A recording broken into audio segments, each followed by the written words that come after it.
Do not tell me that time under tension doesn't matter. I'm trying to take you out of kindergarten and help you zoom out to see the picture. Oh my God, I'm just playing with them now, yeah. Oh my God, what she saying, say it loud, yeah. The final round, we're gonna push it hard. We're gonna keep killing it. Let's end it strong. Reverse flies. So last week we did this on a different cable machine. I think more people have access to something kind of like this. So I wanted to show you the same exercise on a different cable variation today. So what are we gonna do? We're gonna position the arms the same way we did last week. Think of this as a reverse dumbbell press. So when I had you do a dumbbell press, the plane that I put you in was the dumbbells a little bit lower than your shoulder level. And we did this dumbbell press just like this. When we did the cable fly, we did the same thing. I had you position the arms of the cable this way, and then we did the fly right through here. This is the same thing in reverse. So basically the same cable position as what we did on chest day, the cable fly. We're gonna lower this a little bit lower than shoulder height. So could I make this work? Probably yes, I think I could. I could probably make this work.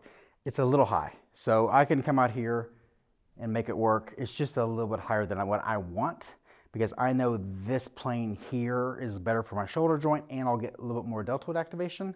So we're gonna take it down one. So you have to play with this. You gotta play with the position of the cable on your own. We're gonna go with this for set number one, and if I feel like I should change it, I'll change it. 1 minute of time under tension. You are not gonna need a lot of weight on this. What are we gonna do? We're gonna position these cables to where they're opposing the other arm. So this cable is opposing this arm. This cable is opposing this arm. And that means that we have tension the entire time on both sides. So this arm is completely under load the entire time because I've got these cables going opposite directions. That's one thing that's kind of fun to play with. Time is 1 minute. Feet, hip width. I'm gonna drive my feet through the ground because I have to get my hips and torso stable. And then as I drive my feet into the ground, I'm gonna lean my trunk forward and I'm gonna tighten the back of my shoulders. I'm gonna make those muscles pull my hands out this way. I'm gonna fight the load all the way back. So I'm using the back of my shoulders to move my hands.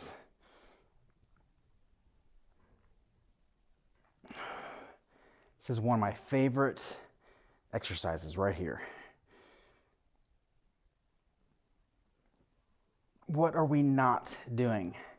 Well, if you look like everybody else in your public gym, something's going wrong. Because I know, because I was at Crunch just the other day, how they're doing this. And they're not doing it like this. They're doing this. They're just flying around and there's not a ton of tension. What are we gonna do?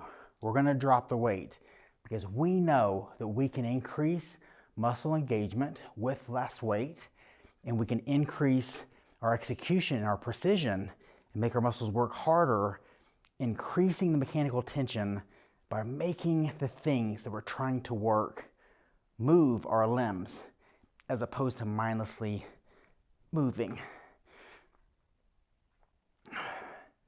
Now think about all the extra benefit I'm getting by resisting this cable all the way to the starting position. The time is done, by the way. So if I'm at Crunch, or if I'm at Planet Fitness, or I'm at Gold's, or I'm at you fill in the blank, doesn't really matter. It's happening everywhere in the US. If I'm here, okay, what do most people do? They do this. They let the weight pull them back to the starting position. What did we go over at the beginning?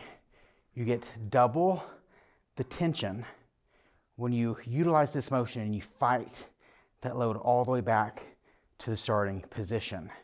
Now, by adding that extra tension or time under tension,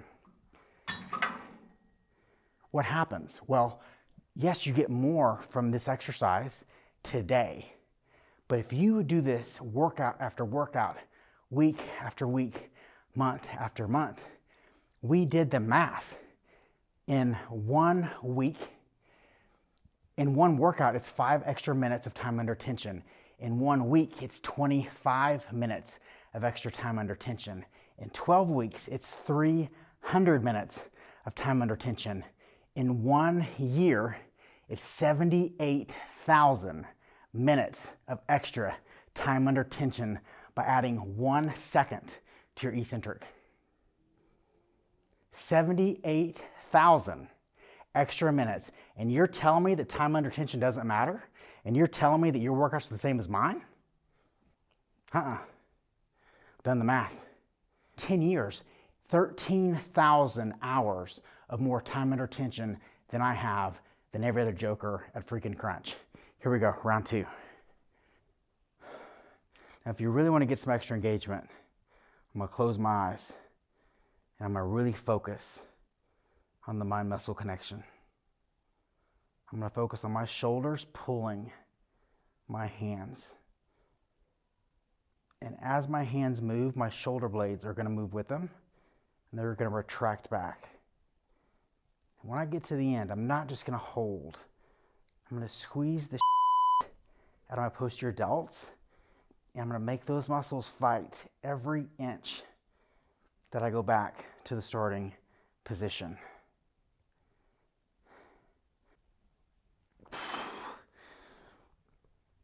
This is not slow training.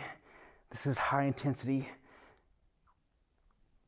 max effort, near failure training.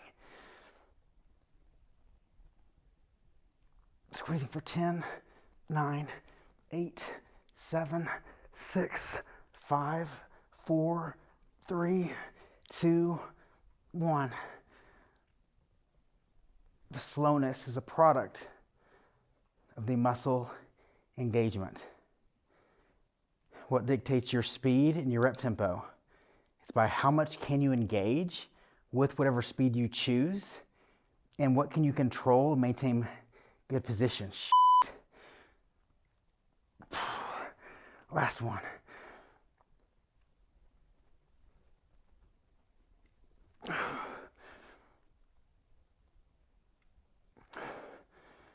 Fighting every inch, maximizing that entire eccentric control. Ooh, that is freaking it. 20 sets. Time under tension, as I've talked about, people don't understand the exponential compound interest-like effects that it has. When you zoom in from workout to workout, time under tension doesn't seem like a huge deal. What I mean by that is, I specifically gave an example of how if you reduce the amount of time that you're under load on what's called the eccentric contraction, or controlling the controlling back to the starting position phase. So on the front raise, when I'm here, if I take 2.5 seconds coming down, and I compare that to somebody else at Crunch taking 1 second to come down and letting the weight just pull them down. If you take that eccentric and you reduce it by 1 second, so we're just adding 1 second of time under tension on the eccentric. In 1 week, when you add up the sets, that's 25 minutes of extra time under tension that you're getting per week.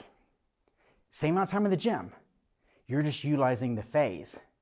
Now, in 12 weeks, that's 300 minutes. In a year, it's 78,000 minutes of extra time under tension from adding 1 second to the eccentric. In 10 years, you follow these principles, the compound interest of the mechanical tension goes up to 13,000 hours of time under tension by adding 1 second to the eccentric.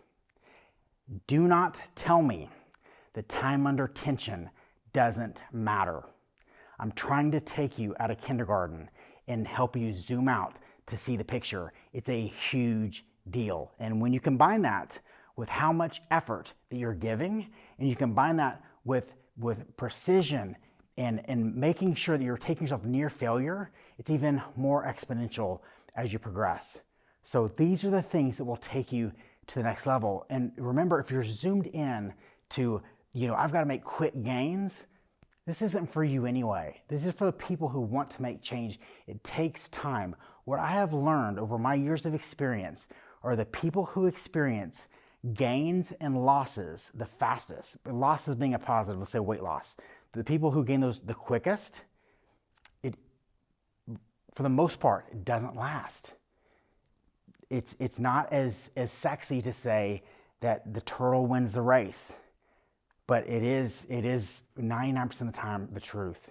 Those people that last, those people who gain the mental strength, because we know it's not, all these things translate to building the mental muscle. It takes the mental muscle to keep doing this shit. This stuff is not easy.